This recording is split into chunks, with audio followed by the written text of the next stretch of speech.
They told her she had died on that mission 18 years ago. Her name was redacted from history, her service erased, her medals locked in classified files.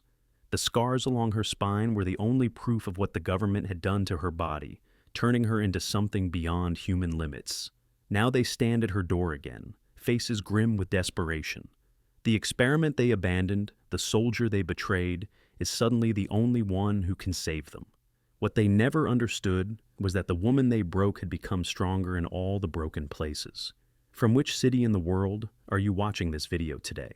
If stories of extraordinary courage against impossible odds speak to you, consider subscribing for more tales of remarkable resilience.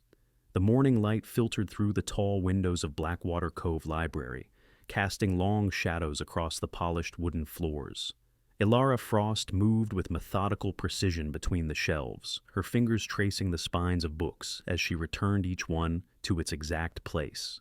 Though the summer heat pressed against the windows like a living thing, she wore a light cardigan with long sleeves despite the temperature. Her movements were economical, no wasted motion, no unnecessary steps, as if she had calculated the most efficient path through the stacks years ago and saw no reason to deviate. Another scorcher today, called Winifred Harmon from the circulation desk, her silver hair catching the sunlight. At 68, the library director had overseen Blackwater Cove's modest collection for nearly 3 decades. You know, you're the only person I've ever met who hasn't missed a single day in 8 years, not even during that blizzard in 2018 when the power was out for 3 days. Ilara offered a small smile that didn't quite reach her eyes. I like routine, she said simply, sliding a copy of Melville's Moby Dick into its precise location. And the walk from my cabin isn't far. Still, Winifred persisted, most folks take a sick day now and then. You've never even been late. Ilara didn't respond, merely continuing her work with the same measured pace. She had long ago learned that offering minimal information often satisfied curiosity better than fabricated explanations. People filled silences with their own assumptions. The library door opened with a soft chime, admitting a group of summer school students. They moved through the stacks with the restless energy of teenagers, voices slightly too loud for the space until Winifred gave them a pointed look. One boy, lanky and distracted by his phone, rounded a corner and collided directly with Ilara. The impact was minimal, but Ilara's reaction was instantaneous. A fluid sidestep and pivot that seemed too fast, too controlled for an ordinary librarian. She steadied the boy with one hand while the other secured the books she'd been carrying. Not a single volume dropped. Sorry, Ms. Frost, the boy mumbled, eyes wide at her reflexes. It's fine, Jordan, she replied, her voice returning to its usual measured tone. As she set the books down on a nearby cart, the sleeve of her cardigan rode up slightly, revealing several inches of scarred tissue along her forearm, a web of old wounds with the distinctive pattern of surgical precision rather than accident. She tugged the fabric down immediately, but not before the teenager had glimpsed it. His expression shifted from embarrassment to curiosity, but something in Ilara's carefully neutral face warned against questions. He retreated to his friends, whispering something that made them glance back at her with renewed interest. Ilara continued her work, hyper-aware of the exits as always. The main entrance, the staff door near the reference section, the fire escape by the western windows, the basement access behind the historical fiction shelves. She knew the exact number of steps to each, the potential obstacles, the lines of sight. Not that she expected to need this information in a small-town library, but old habits were embedded too deeply to ignore. When the man entered just before noon, Ilara noticed him immediately. Tall, with military bearing poorly disguised beneath civilian clothes, he moved with the confidence of someone accustomed to authority. His age, perhaps mid-50s, didn't diminish the impression of physical capability. He browsed the shelves with apparent casualness, but his eyes scanned the room with too much attention to detail. "Excuse me," he said, approaching the reference desk where Ilara was organizing the card catalog, an antiquated system Winifred refused to abandon despite the library's digital conversion. "I'm looking for some books on military history, specifically naval special operations." Ilara kept her expression neutral. "Third aisle, west wall, shelf 5. The specific operations materials are limited, but we have Oars Beyond the Horizon and Callahan's Deep Silence, which covers some aspects of naval special warfare."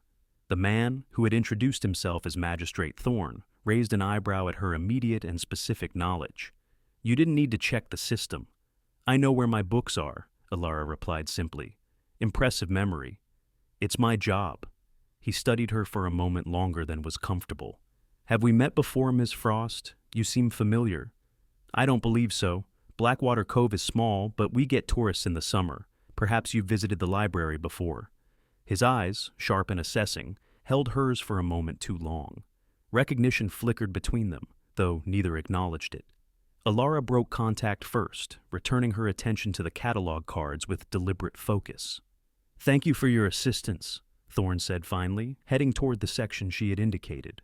Alara watched his reflection in the window. As he examined the books, her heart rate elevated slightly, though her breathing remained controlled. After selecting several volumes, he seated himself at a table with a clear view of the reference desk and began taking notes, occasionally glancing in her direction.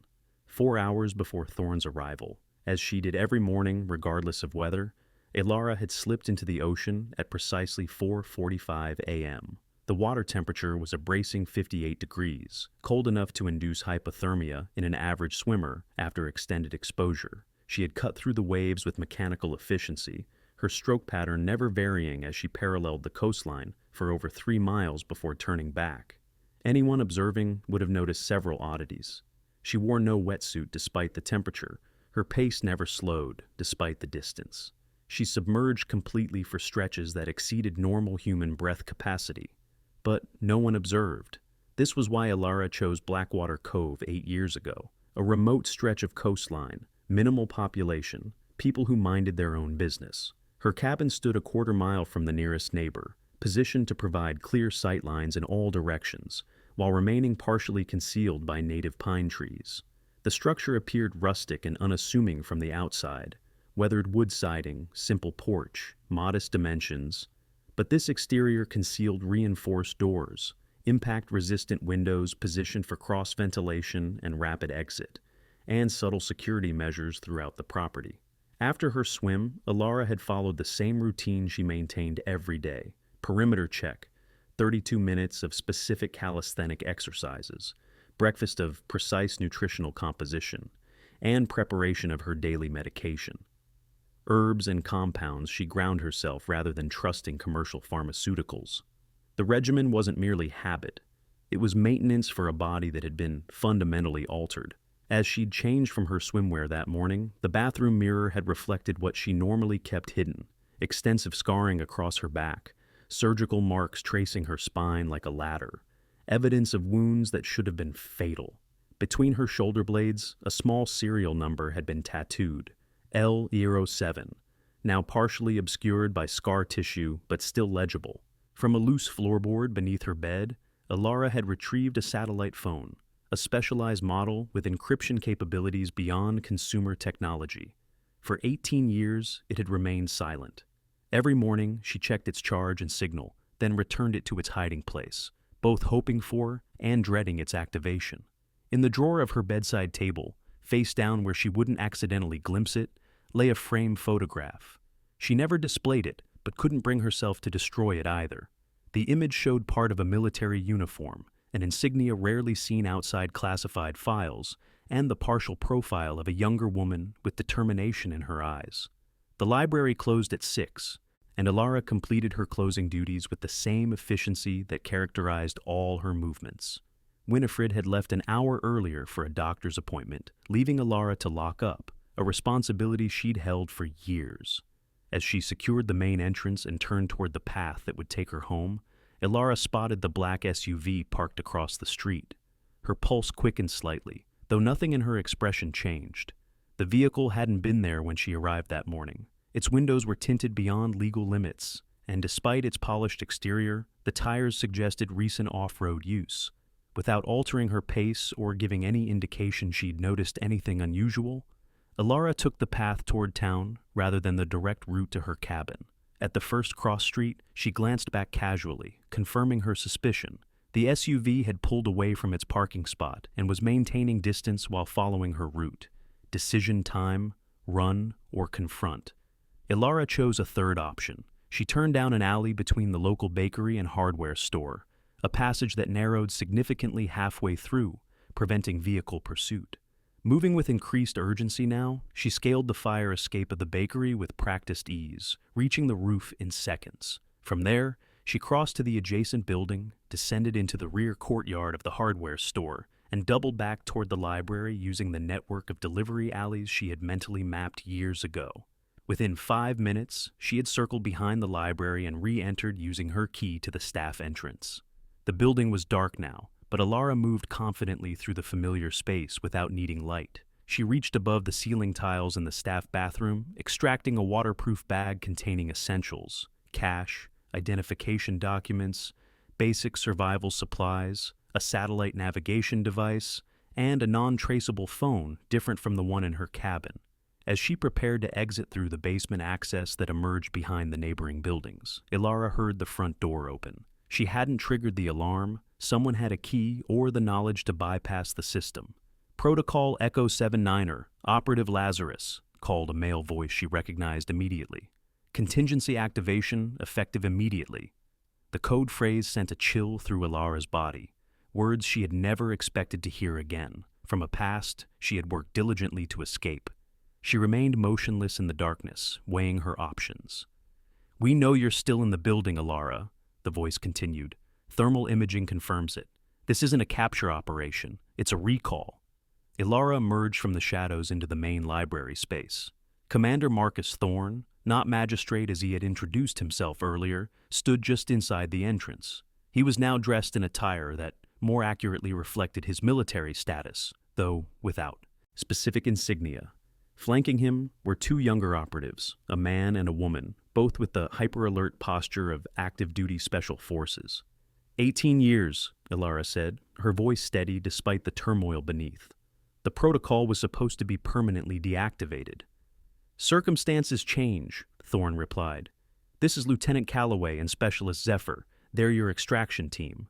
The younger man, Calloway, assessed Ilara with poorly disguised skepticism. "This is our asset. Looks more like a librarian to me." Ilara's gaze flicked to him briefly, noting his position, stance, and the subtle bulge of a sidearm beneath his jacket. "That was rather the point, Lieutenant." Thorne set a thin metallic case on the nearest table and opened it to reveal a digital display. "We have a situation that requires your specific capabilities." "I was declared KIA," Ilara countered. "Find someone else." "There is no one else." Thorne activated the display, revealing images of a scientific facility, molecular diagrams, and surveillance photos of an elderly Asian woman. Dr. Naira Kwan has developed a biological agent with targeted genetic markers, specifically markers common in American DNA profiles but rare in East Asian populations. Ilara recognized the name immediately, though she kept her expression neutral. "That doesn't concern me anymore." "It should," Thorne said, swiping to reveal more images.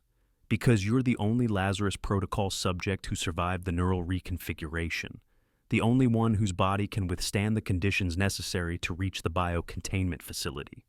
The words triggered a memory that Ilara had spent years trying to suppress. Strapped to a medical table, sterile light blinding overhead, scientists in masks injecting something into her spine that burned like liquid fire through her nervous system. Her fellow subjects screaming in adjacent rooms. The program directors watching impassively through observation windows as her body convulsed, adapted, changed. "I served my time," Ilara said, her voice hardening. 18 years of peace doesn't cover what you took from me." "This isn't about what's fair," Thorne replied. "This is about national security, presidential order, Ilara. It supersedes your official status as deceased." The female operative, Zephyr, had remained silent until now. "We have transport ready. You'll be briefed fully en route to the facility." Ilara's mind raced through scenarios, calculating odds, escape routes, consequences. But she already knew the truth. They wouldn't have come without contingency plans. If she ran, they would pursue. If she fought, they would escalate. The protocol activation wasn't a request. It was a reclamation of government property, which was exactly how the program had classified her. "How long?" she asked finally. "Mission window is 72 hours, Thorne answered. "After that, you return to your life here. As far as Blackwater Cove is concerned, you took emergency family leave. No one will know. Lies, of course. Once reactivated, assets were rarely released again. But Ilara had survived 18 years by playing along when necessary, and finding advantages in unexpected places. "I need 30 minutes," she said, "to secure my home and leave a message for Winifred." Thorne nodded to Zephyr, who spoke into her communication device. "Perimeter team, hold positions. Asset is complying." "Don't call me that," Ilara said quietly. "I have a name." "You have several, according to your file," Thorne replied. "But for now, you're Operative Lazarus again. Welcome back to the land of the living." As they escorted her from the library toward the waiting SUV, Ilara maintained her composed exterior. Inside, however, she was already analyzing every piece of information, every micro-expression, every detail that might give her an edge. They had found her, but they didn't truly know what she had become during her years of exile. They thought they were reclaiming a weapon. They didn't understand they were unleashing one.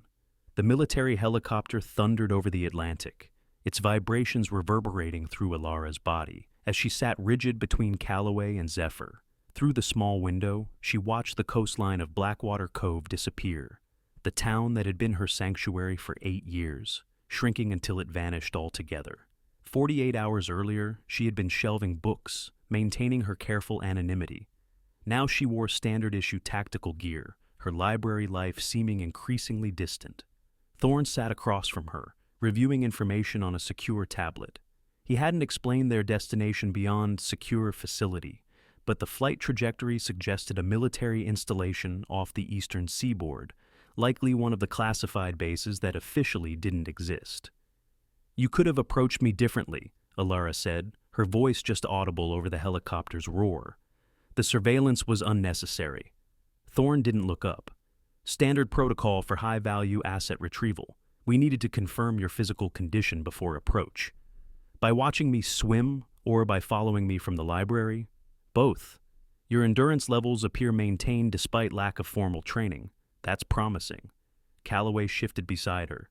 "Sir, with respect, I'm still not clear on why we extracted a librarian for this operation. The briefing was light on details." "Need to know basis, Lieutenant," Thorne replied. "You'll be fully briefed when we arrive." The helicopter began its descent less than an hour later, approaching what appeared to be an oil platform, but was clearly something far more sophisticated upon closer inspection. As they landed, Ilara noted multiple security checkpoints, satellite arrays, and the subtle indicators of advanced defense systems. Personnel in unmarked uniforms secured the helicopter as they disembarked. Ilara's muscles tensed, involuntarily as they entered the facility, too similar to places she had spent years trying to forget. The sterile corridors, the controlled access points, the cameras tracking every movement. "Medical assessment first," Thorne directed, leading them to a section marked only with a numerical designation. Dr. Octavia Blackwood met them at the entrance to the medical suite. In her late 40s, with steel-gray hair pulled into a severe bun, she carried herself with the confidence of someone accustomed to authority in scientific matters. "Operative Lazarus," she said, her clinical gaze assessing Ilara. "Remarkable to see you functional, after all this time, without maintenance protocols." "I maintain myself," Ilara replied coolly. "Yes, I'm quite interested in how you've managed that. This way, please." The examination room contained advanced medical equipment, some of which Ilara didn't recognize, developments from the years she'd been off the grid. Calloway and Zephyr were directed to wait outside, while Dr. Blackwood conducted her assessment, with Thorne observing from the corner. "Remove the tactical gear and undergarments, please," Dr. Blackwood instructed. "I need to examine the integration sites." Ilara complied with military efficiency, revealing her body with its extensive modifications. The scars along her spine formed a precise pattern where neural implants had been inserted. Additional surgical marks mapped her major muscle groups where tissue had been enhanced. The tattooed designation L07 stood out between her shoulder blades. Dr. Blackwood's professional demeanor slipped momentarily as she took in the full extent of Ilara's modifications. "Extraordinary preservation," she murmured, running gloved fingers along the spinal insertions. "The Lazarus protocol modifications have actually integrated better than our models predicted." "The body adapts," Ilara said flatly. "It had no choice."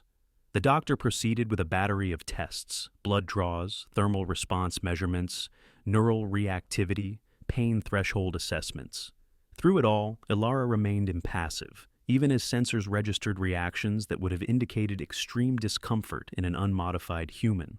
"Your thermoregulation capabilities are particularly impressive," Dr. Blackwood noted, reviewing real-time data. "Core temperature maintenance in extreme cold environments exceeds original specifications by 17%. "Swimming helps," Ilara replied dryly. After completing the physical examination, Dr. Blackwood indicated a hospital gown. "You can cover yourself for the cognitive assessment." Thorne stepped forward. "The cognitive battery can wait. I want her in simulation training within the hour." "Commander, protocol requires full baseline establishment before field preparation," the doctor objected. "We don't have time for protocol. The operation window is narrowing. Get her cleared for physical training now." When Ilara emerged from medical in fresh tactical gear, she found Calloway and Zephyr waiting with barely concealed curiosity. "This way to simulation," Calloway directed, leading her through another series of security checkpoints to a large training facility. Several operators, clearly special forces from their bearing and physical condition, were running drills in the main area. They paused briefly as Ilara entered, then resumed with professional focus that didn't quite mask their sideways glances. "Infiltration course first," Calloway announced, indicating an elaborate obstacle setup. "Standard qualification run." Ilara assessed the course with a quick sweep. Wall climbs, confined spaces, water obstacles, target identification sectors. Parameters: complete with minimum visibility, maximum stealth under 7 minutes. That's the Spec Ops qualification standard. A subtle smile touched Ilara's lips before disappearing. "Timer?" Calloway tapped his tactical watch. "On your mark." Without another word, Ilara launched into the course. Her movements immediately shifted from the controlled economy she'd maintained in civilian life to something altogether different: fluid, predatory, precise. She navigated the obstacles not like someone following a course, but like a force of nature finding the path of least resistance. The operators stopped their own drills to watch as she cleared barriers that had been designed to challenge elite soldiers. She moved through the water section without surfacing for breath far longer than should have been possible. When she reached the target identification segment, her accuracy was flawless despite the minimal lighting. Ilara completed the course in 4 minutes, 17 seconds, nearly 3 minutes under qualification standard, without elevated breathing or any signs of exertion. Calloway stared at his timer in disbelief. Zephyr's professional composure cracked into an impressed smile. The other operators exchanged glances that mixed confusion with newfound respect. "Again," came Thorne's voice from the observation deck above, "with 40-pound tactical load this time." For the next 3 hours, they pushed Ilara through increasingly difficult simulations, adding weight, reducing visibility, introducing extreme temperature variables. Her performance never faltered. If anything, she seemed to grow more efficient as the challenges increased. After the final drill, a high-altitude oxygen deprivation simulation, Calloway approached her with water. The mocking skepticism had vanished from his expression. "The librarian thing," he said quietly. "That was deep cover, wasn't it? You're some kind of advanced operator I've never heard of." Before Ilara could respond, Thorne called for a briefing in the tactical planning room. She followed the commander, aware of the changed dynamics as they moved through the facility. The personnel who had initially regarded her with dismissive curiosity now gave her the subtle deference, typically reserved for demonstrated capability. In the briefing room, a holographic display showed satellite imagery of mountainous terrain. "North Korean border facility," Thorne explained as the team assembled. "Officially a weather research station, actually a bioweapons development site run by Dr. Neera Kwan." Ilara's attention sharpened at the name. "Kwan is still active?" "Very." After 18 years of relative scientific obscurity, she resurfaced 3 months ago with a breakthrough in targeted biological agents. "Our intelligence indicates she's developed a pathogen that can identify specific genetic markers predominantly found in Western European and North American populations, while leaving East Asian genetic profiles unaffected." Rhodes, the communication specialist, brought up molecular models on a secondary display. "It's essentially a designer plague. Limited transmission vectors, but nearly 100% mortality in targeted populations. "What's the mission profile?" Ilara asked, her focus entirely professional now. Thorne expanded the facility schematic. "Infiltration through the northern approach. The main laboratory is located 3 levels below ground, accessible primarily through this service tunnel." He highlighted a narrow passage on the blueprint. "The problem is getting to it." The display shifted to show a cross-section of the mountain. The service tunnel runs for approximately 1 kilometer through the mountain. Due to geological features, much of it is permanently flooded with snowmelt. Water temperature averages just above freezing year-round. Calloway studied the schematics with a frown. Standard dry suits would be compromised at that depth and distance. Even with thermal gear, operators would lose dexterity within minutes at those temperatures. "Which is why standard operators can't do this mission," Thorne said. "Even with our most advanced equipment, no one could maintain sufficient motor function to complete the objectives after traversing that tunnel." "Except me," Ilara said quietly. All eyes turned to her. "Yes," Thorne confirmed, "except you." Zephyr, who had remained professionally reserved throughout the training, broke her silence. "I don't understand. What makes you different from other special operators?" Thorne exchanged a glance with Ilara before responding. "Operative Frost isn't just a SEAL or Special Forces asset. She's the only surviving subject of Project Lazarus, a classified program whose participants underwent surgical and neurological modifications to operate in environments that would kill unaltered humans." The room fell silent as the implications sank in. "Her pain receptors were surgically altered," Thorne continued. "Her thermoregulation enhanced. Her oxygen efficiency is 40% above human maximum. Her neural pathways were reconfigured to maintain function under conditions that would trigger systemic shutdown in normal physiology." Zephyr looked at Ilara with new understanding. "The scars along your spine, those aren't from injuries. They're access points," Ilara confirmed, her voice devoid of emotion. "For the neural implants and chemical modulators." Calloway's expression shifted from professional respect to something closer to uncertainty. "If she's so enhanced, why was she shelving books in a library? Why wasn't she active duty all this time?" Ilara met his gaze directly. "Because they needed us to be expendable. When the modifications caused complications, they abandoned the project. The ones who didn't die were written off." Rhodes tapped rapidly at his console, then looked up with shock evident on his face. "I just accessed the classified records. Project Lazarus, initiated 2005, terminated 2007. 12 female subjects selected for neurophysiological modification. 11 death certificates issued between 2007 and 2008. And 1 ghost," Ilara added softly. On the main screen, footage began playing, classified training recordings showing a younger Ilara undergoing tests that defied belief, submerged in ice water for impossible durations, functioning in oxygen-depleted environments, maintaining precision marksmanship despite induced hypothermia that would have rendered normal operators unconscious. "We needed soldiers who could go where others couldn't," Thorne admitted. "The ethics were complicated." "That's a diplomatic way of putting it," Ilara said, a cold edge entering her voice. "You abandoned me in Pyongyang when the mission went sideways. Left me for dead when I completed the objective despite the extraction failure." Thorne didn't flinch from her accusation. "Your file says you died in that explosion. Officially, you never existed. The program was too controversial to acknowledge, even within the intelligence community. And now you need me again," Ilara observed. "Convenient." The tension in the room was palpable as the younger team members processed this information, reassessing their understanding of both the mission and the woman before them.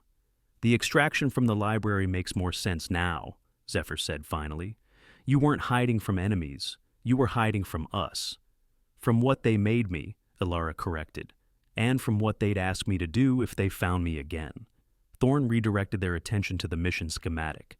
"The bioweapon is scheduled for final testing in 36 hours. After that, it moves to mass production. Our window for interdiction is closing fast." The briefing continued with tactical details, insertion methods, communication protocols, extraction contingencies. Throughout the discussion, Ilara absorbed the information with the focus of someone who had never stopped being an operator, despite years of civilian cover. When they broke for final preparation 4 hours later, Ilara found herself alone in the equipment room with Calloway, who was checking specialized gear designed for the extreme conditions they would face. "Earlier you asked why I was shelving books instead of remaining active duty," she said quietly, inspecting a tactical knife. "The real question is why a program that successfully created soldiers who could operate beyond human limitations was shut down and buried."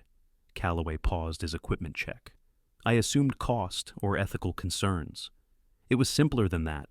We were becoming too difficult to control. The neural modifications enhanced capabilities, but had an unexpected side effect. They made us increasingly resistant to behavioral conditioning. In other words, we started questioning orders. That would terrify certain commanders," Calloway acknowledged. "It did. So, they terminated the program. Some subjects were eliminated directly. Others died when their modifications failed without proper maintenance. A few were labeled unstable and institutionalized. I was lucky. My supposed death in North Korea gave me a clean exit." Calloway absorbed this information thoughtfully. "And now they've pulled you back in for one more impossible mission." "The irony isn't lost on me," Ilara replied, securing the knife to her tactical harness. "But the threat is real. I've reviewed the intel on Kwan's bioweapon. If it deploys, millions die." Before Calloway could respond, alarms blared throughout the facility. Rhodes's voice came over the communication system. "All personnel, we have new intelligence. The weapon testing has been moved up. Window closing in 18 hours. Mission launch accelerated to 2200 hours. As they hurried to the command center, Ilara felt the familiar cold focus settling into her consciousness, the operational mindset she had worked for years to suppress. The librarian was receding, and Operative Lazarus was resurfacing with every step. The team gathered around the tactical display where Thorne was already issuing updated orders. Insertion point moved 2 kilometers east to accommodate the accelerated timeline. Exfiltration protocols unchanged. "Sir," Rhodes called from his station. "Satellite shows increased security at the main facility. They may have detected our preparations." "Unlikely," Thorne replied. "More probable they're increasing protection due to the test acceleration. Proceed as planned." As final preparations accelerated around her, Ilara studied the schematics of the flooded tunnel with methodical attention. The mission parameters were indeed beyond human capacity.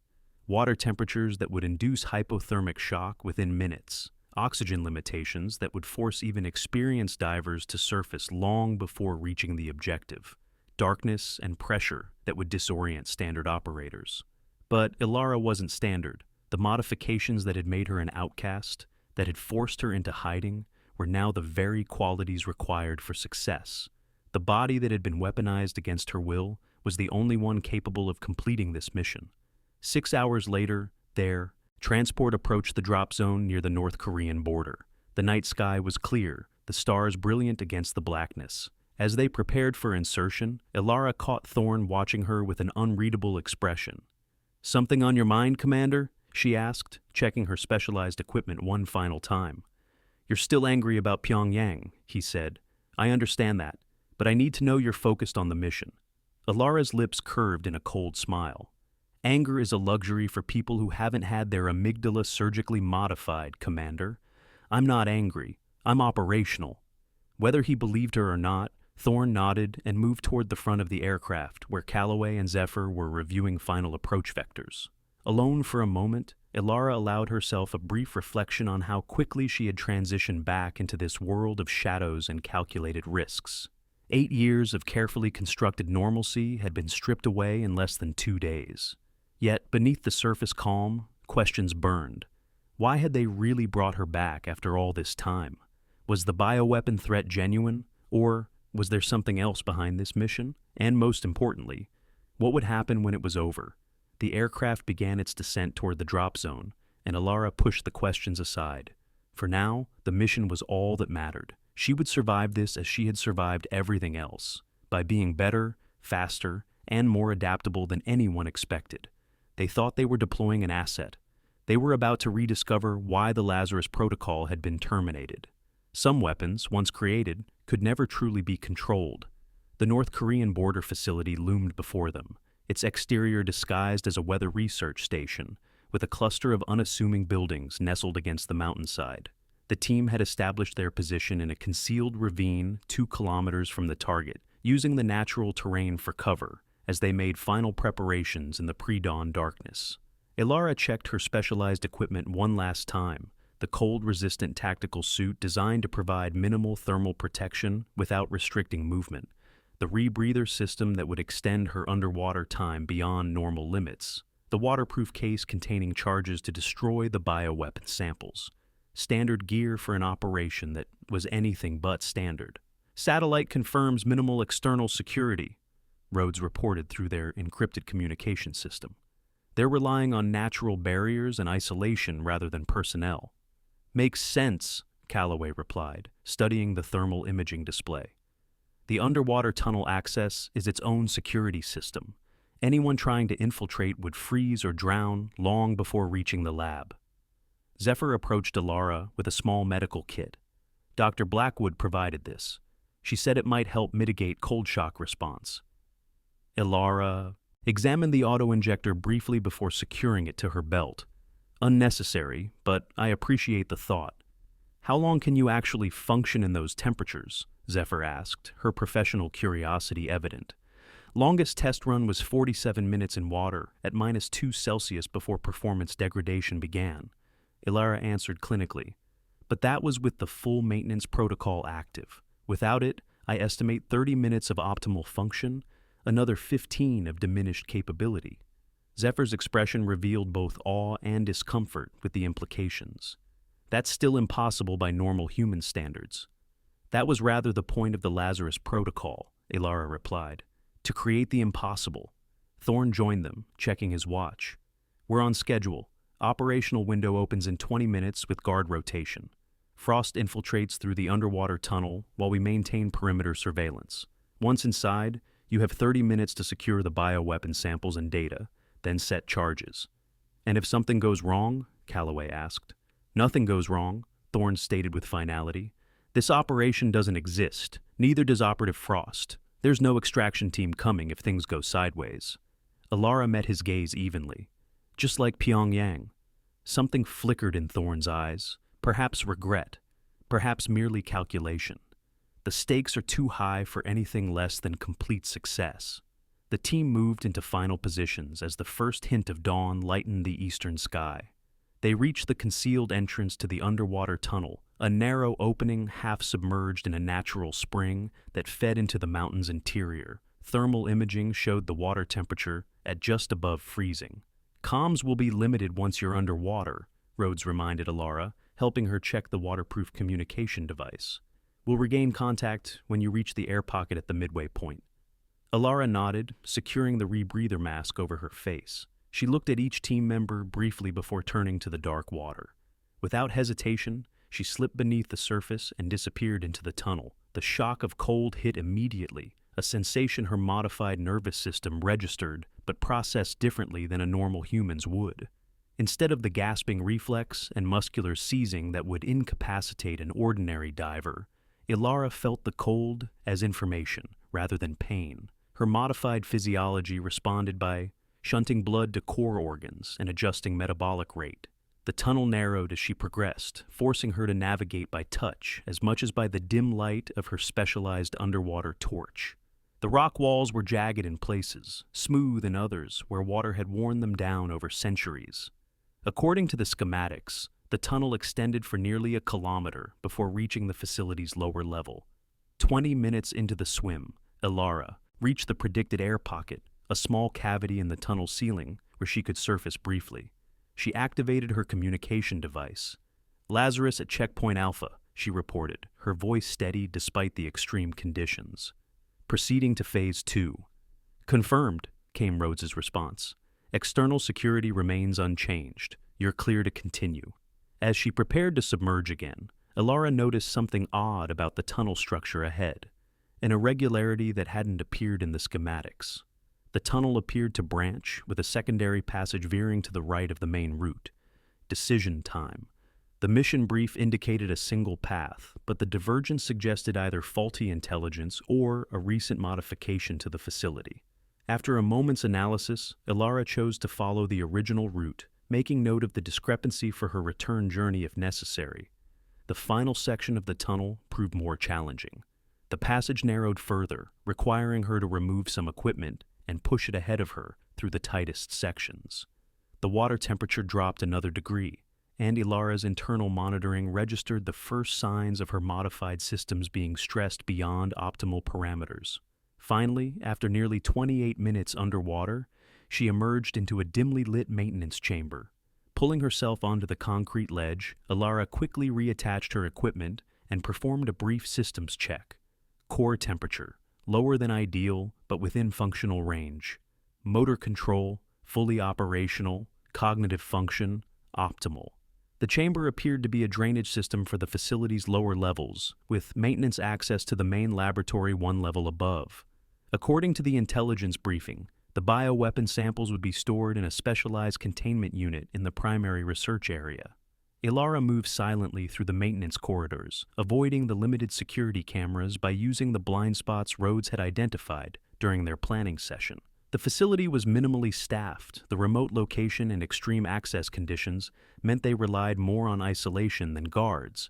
She reached the laboratory level without encountering personnel, using a specialized device to bypass the electronic lock. The laboratory itself was larger than expected, a state-of-the-art facility with multiple workstations, advanced equipment, and a separate containment area visible through reinforced glass. As Ilara swept the room for surveillance, movement caught her eye. An elderly woman in a lab coat stood with her back to the door, working at a computer terminal. Dr. Neera Kwan, the target of Ilara's mission 18 years earlier in Pyongyang, now considerably older but immediately recognizable. Ilara moved with absolute silence, reaching the woman before she became aware of the intrusion. She pressed a tranquilizer injector against Kwan's neck, prepared to render her unconscious. "I wondered when they would send someone," Kwan said calmly in perfect English, not turning around. "I did not expect it would be you, American ghost." Ilara froze, the injector still poised against the scientist's neck. "You recognize me?" Now Kwan turned slowly, her aged face showing neither fear nor surprise. "They told me you died in the explosion. I saw the building collapse with you inside it." "They told me the same thing," Ilara replied, not lowering her weapon but not deploying it either. Kwan's eyes studied her with scientific curiosity. "The neural modifications held, I see. Remarkable integration over such a prolonged period without maintenance." The comment sent a chill through Ilara that had nothing to do with her recent swim through freezing water. "How do you know about the modifications?" A bitter smile crossed Kwan's face. "Who do you think designed the original protocol, before your government stole my research and perverted its purpose?" The revelation struck Ilara like a physical blow. The classified files had never identified the original scientist behind the Lazarus Protocol. That information had been compartmentalized even from the subjects themselves. "The protocol was intended for medical applications," Kwan continued, her voice carrying decades of anger. "Neural reconfiguration to help patients with spinal injuries regain function. Temperature regulation for victims of severe burns.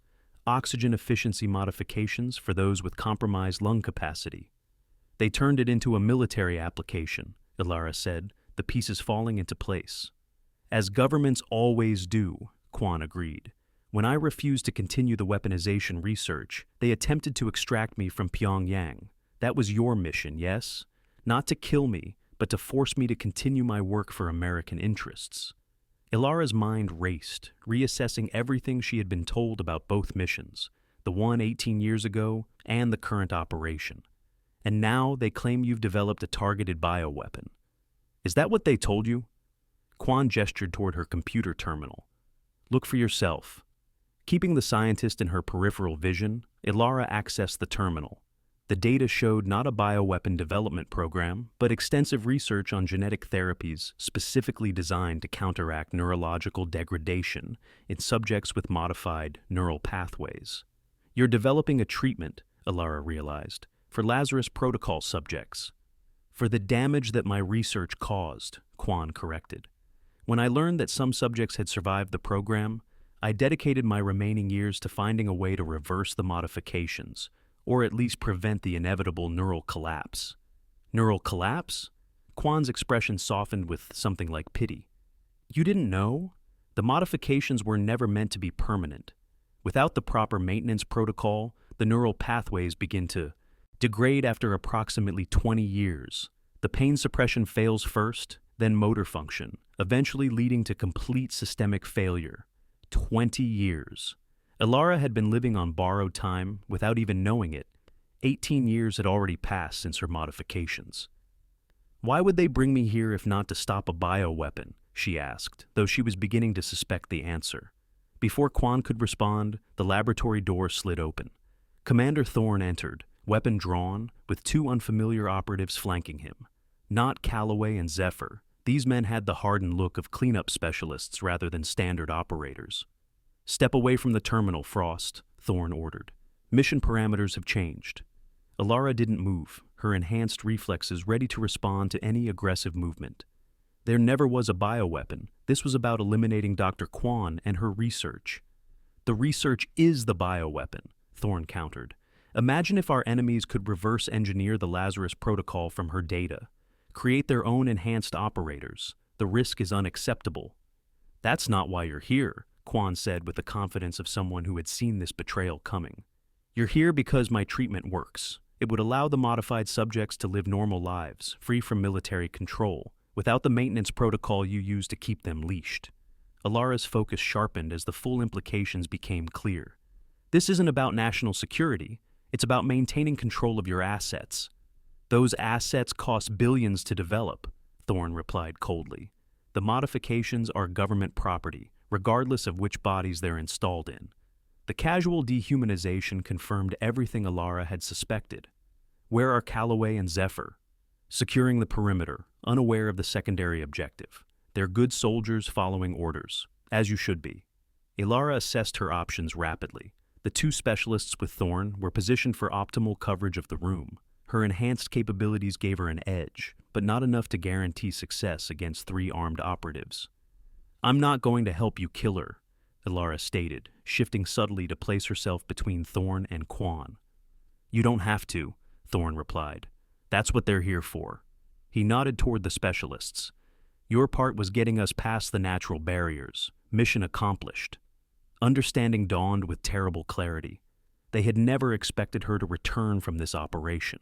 Like the mission in Pyongyang 18 years earlier, this was designed as a one-way journey, using her capabilities to access an otherwise inaccessible target, then eliminating both her and the objective. Before Thorne could issue the order to his specialists, the facility's alarms suddenly blared. Emergency lights bathed the laboratory in pulsing red.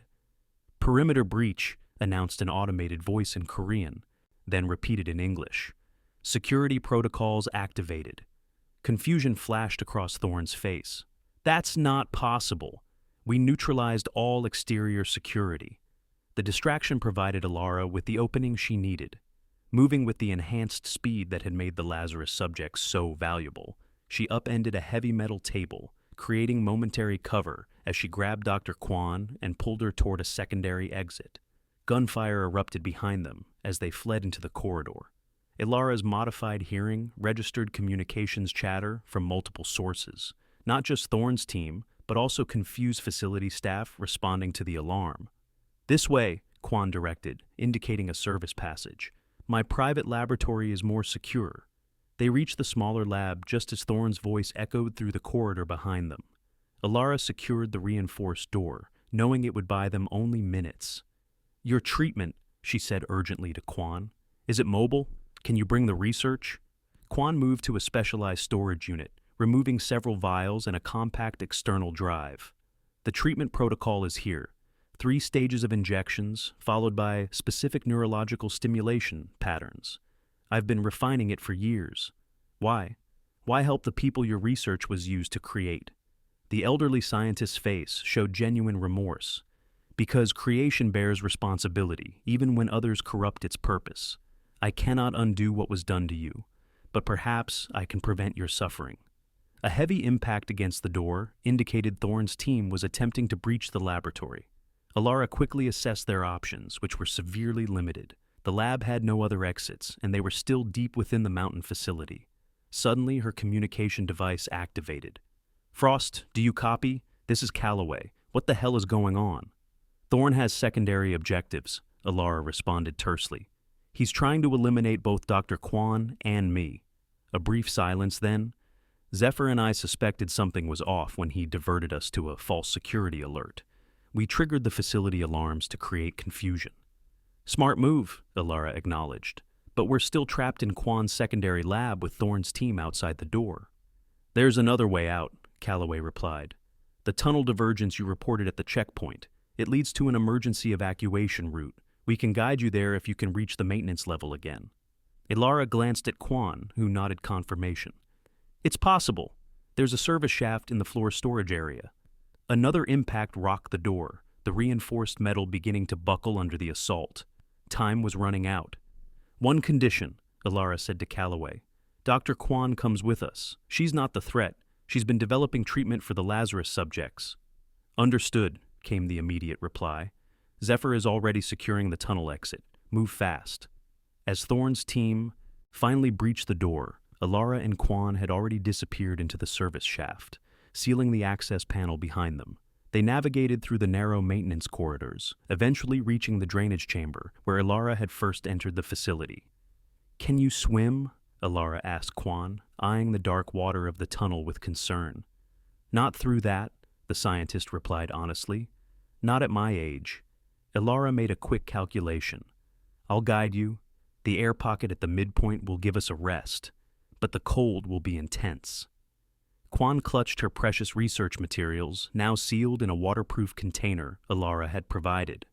I have spent 18 years atoning for my role in what was done to you. I am prepared for whatever comes next. They entered the frigid water, Alara supporting the elderly scientist as they made their way through the tunnel. The cold hit Kwan hard, but her determination proved as formidable as her intellect. They reached the air pocket, where Alara helped the shivering scientist regain her breath. Almost there, she encouraged. Calloway and Zephyr will meet us at the exit. The second half of the journey proved more difficult. Kwan's strength was fading, and Alara had to practically carry her through the narrowest sections. Even Alara's enhanced physiology was approaching its limits after extended exposure to the extreme conditions. When they finally emerged from the tunnel exit, Calloway and Zephyr were waiting as promised, immediately wrapping Kwan in thermal blankets and administering emergency warming measures. Thorne? Alara asked, accepting a blanket from Zephyr while maintaining her vigilance. Gone, Calloway replied grimly. When the operation went sideways, he and his specialists extracted by helicopter, but not before transmitting a scorched earth protocol to headquarters. Meaning we're all now listed as compromised or killed in action. The operation officially never happened. Alara absorbed this information without surprise.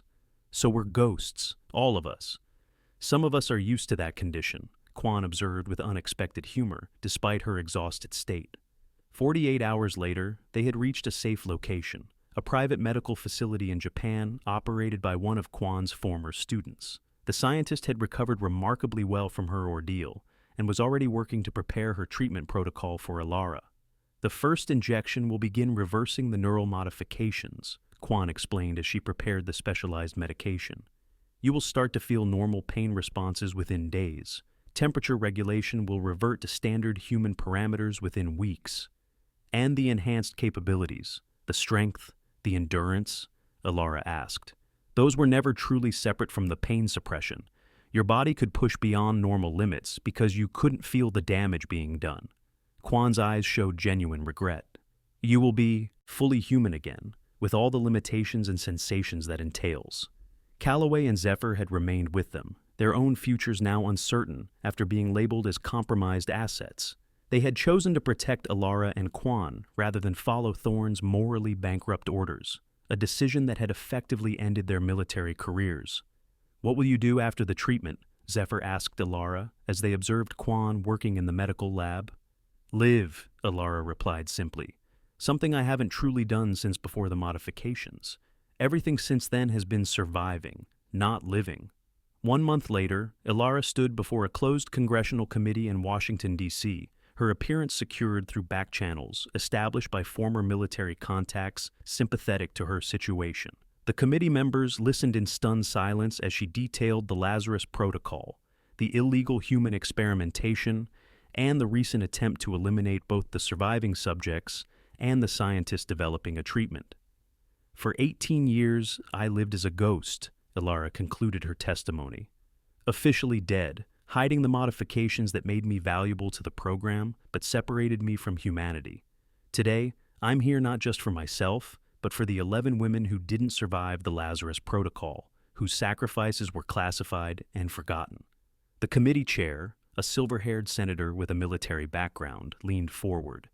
We've reviewed the documentation you provided, including your service record prior to the Lazarus Protocol. Your Silver Star and Purple Heart citations were never processed after you were declared killed in action. He slid a folder across the table. Those decorations have been posthumously awarded to many service members. I believe this is the first time someone has been able to receive them in person after being declared dead. Inside the folder lay the long-delayed recognition of Ilara's service, medals that acknowledged her sacrifices without revealing the classified nature of her missions. It was a symbolic gesture, but one that visibly moved several committee members. For 18 years, your service and sacrifice went unrecognized, the chairman continued. Today, that changes. Not just with these decorations, but with our commitment to investigate the Lazarus Protocol and hold accountable those who violated ethical and legal boundaries in its implementation. In that moment, as the military officials rose and rendered salutes to her, Ilara felt a strange sense of closure. The modifications to her nervous system had been fully reversed by Dr. Kwan's treatment. She could feel normal pain again, experienced cold and heat as others did, had lost the superhuman endurance that had defined her for so long. Yet she had gained something more valuable, recognition not as an asset or a weapon, but as a human being whose sacrifices mattered. 6 months later, Ilara returned to Blackwater Cove. The library welcomed her back, Winifred accepting without question the story of extended family leave. Only now, Ilara no longer wore long sleeves to hide her scars. She no longer concealed who she was or what she had endured. The foundation established in memory of the 11 fallen Lazarus subjects had begun funding programs specifically for female veterans facing post-service challenges. Dr. Kwan, granted immunity in exchange for her continued research, had developed treatments for other surviving subjects of similar programs who had been living in shadows as Ilara had.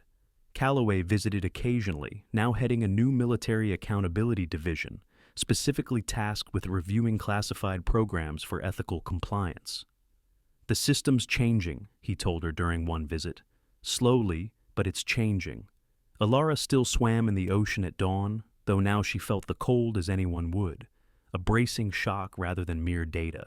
Her distances were shorter, her endurance merely human, but the experience more authentic than it had been in decades. On a crisp autumn morning, she stood at the edge of the water, watching the sunrise paint the sky in brilliant colors. For the first time since before the Lazarus Protocol, she could appreciate the beauty without automatically calculating tactical advantages of the lighting conditions or assessing the water temperature for operational parameters. She was no longer the ghost that the military had created and then abandoned. She was simply Ilara Frost, librarian, swimmer, survivor, visible at last, even to herself. Later that day, as she organized books in the library's reference section, a young woman in a wheelchair approached her desk. "Excuse me," she said hesitantly. "I was told you might help me. I served 3 tours in Afghanistan. The VA isn't recognizing my full disability."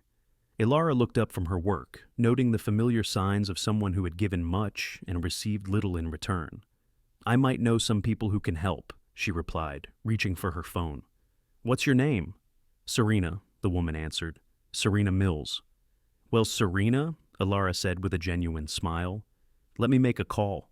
There's a whole network of people who understand what it means to be forgotten by the system that should have protected you." As she connected the veteran with the resources that could help her, Ilara reflected on how her own painful journey had created this opportunity to serve others. The modifications were gone, the enhanced capabilities reversed, but something more important had taken their place, a chance to ensure that others would not have to become ghosts to receive the recognition and support they deserved.